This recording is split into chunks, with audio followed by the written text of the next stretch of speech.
Hey buds, we just had a rain the other day and check out the treasures that it brought us. These are what we commonly call Shaggy Parasols. So it's one time when you might want to check what the base looks like. They have kind of a bulbous end to them. This nice shaggy top. Oh, this one's quite young, so the gills aren't out yet. But there is a lookalike which has a green spore print. So that's something to watch for. If you open that up, you can see the gills are white to tan. Now the lookalike is called the vomiter, so we all want to avoid that one. And it might have a greenish tinge and that green spore print. But one of the cool things about these are when you cut them, there's a staining. So we'll have a close-up of that later, but it starts out kind of saffron and then it changes to red or brownish. So it's pretty cool. And they are a choice edible.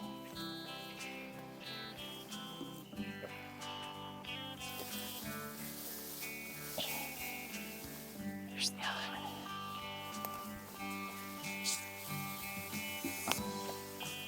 And you can see as they mature, they kind of flatten out.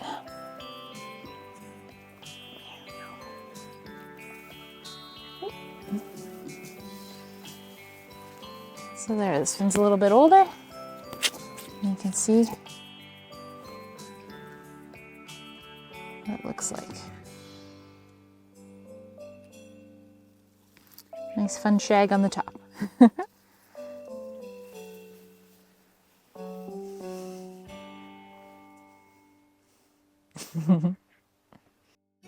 Another one hiding. Look at that. There we go. Kind of dry, growing sideways.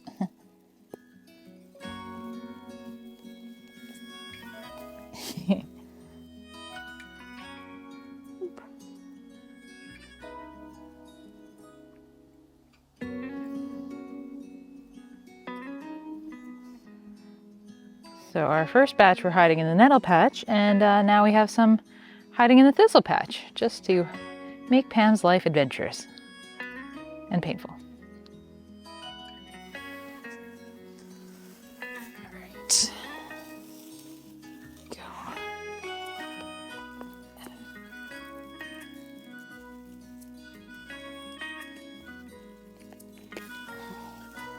Oop.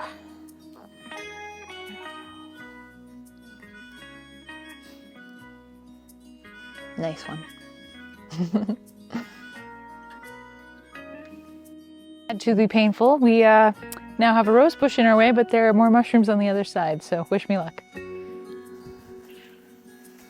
Oop. Ow, ow. Oh yeah. Oh my. Oh my.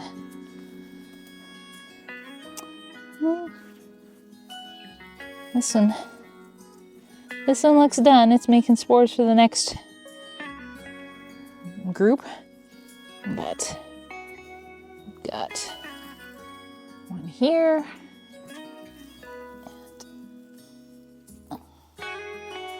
And one here. Oop.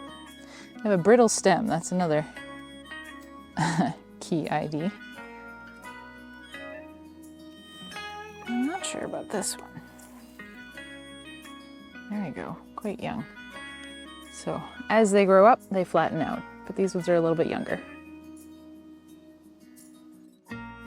So I found these other kind of mushrooms in here. Gotta get the mushroom experts' opinions on it, but they smell nice and mushroomy. I think they might be an agaricus, which is related to our button mushrooms from the store. So could be even more treasures right in our backyard. Isn't that neat?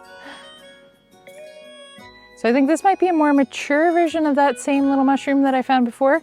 So it's important when you're trying to ID it to make sure that you have, you know, the top, the gills, the base if you can get it, things close up, and you pay attention to where it was growing, whether it was leaf litter or wood. Yeah, so we'll see if we can find out what these are too. I think a third type of mushroom. So there we did get the base, it's bulbous too. Maybe it's I don't know. There's a second one over here though, right behind another rose. So let's see.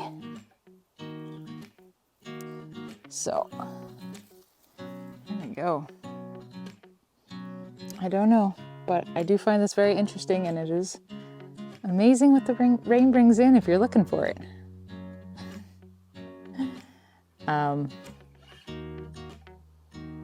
One other thing that's important to note sometimes is whether they are growing in a cluster or whether they're on their own. So, definitely got that bulbous base going on.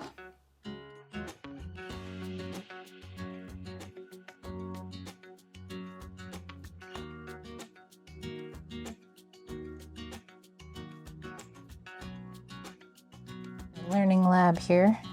You can see it starts out with that saffron and then it gradually changes to more of a reddish color.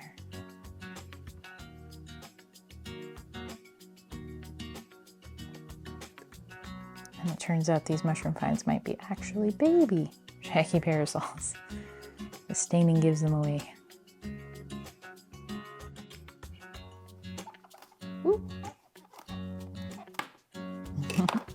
There you can see, it's already changing to that nice saffron color.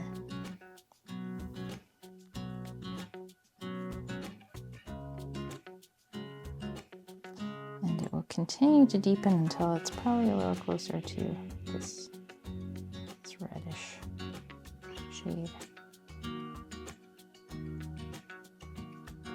So we have about 1.5 pounds of mushrooms here, and we're going to chop them up into chunks that are no thicker than 1/3 of an inch.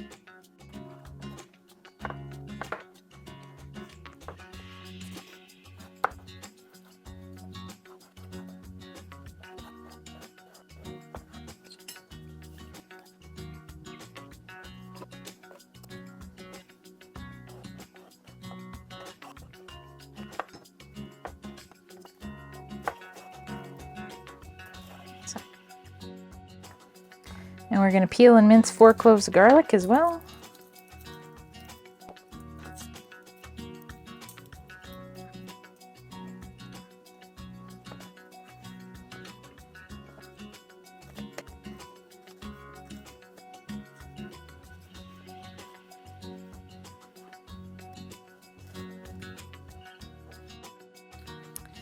Get a bit of basil. It smells nice.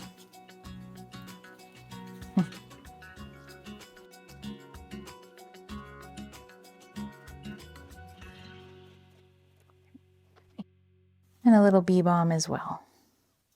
Or use oregano or whatever kind of seasonings you like.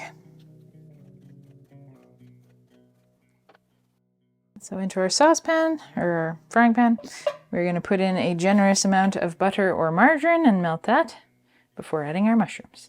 So we're going to bring this pot of salted water to a boil and then cook in 1 pound of my grandmother's egg noodles, but use whatever pasta you want. Once everything's melted, we're going to add in our mushrooms and let them cook. You want to make sure they're nice and cooked. Apparently with this particular mushroom, it is very important to have it thoroughly done, so at least 15 minutes. We're also going to add in our garlic and our fresh herbs.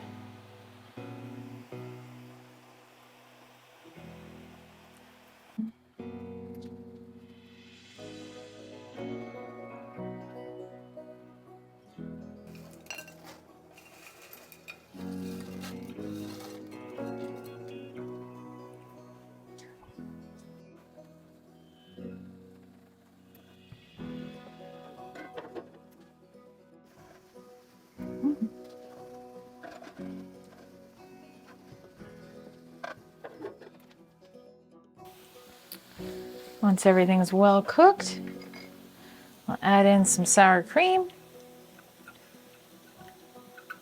and a bit of salt and pepper to taste.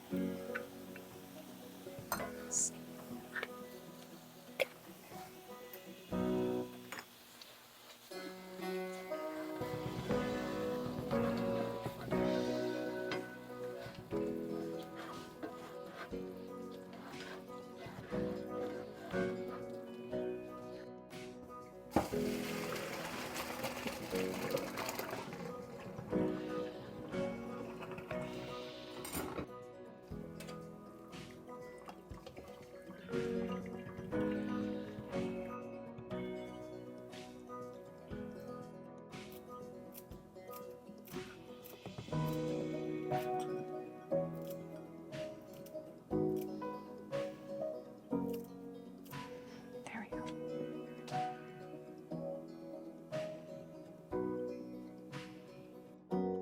So there we have free food straight from the backyard.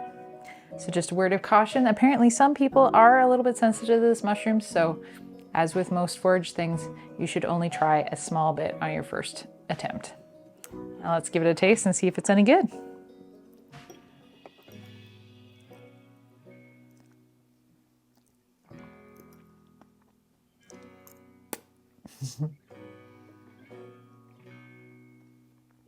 Pretty tasty. An excellent meal. See you next time.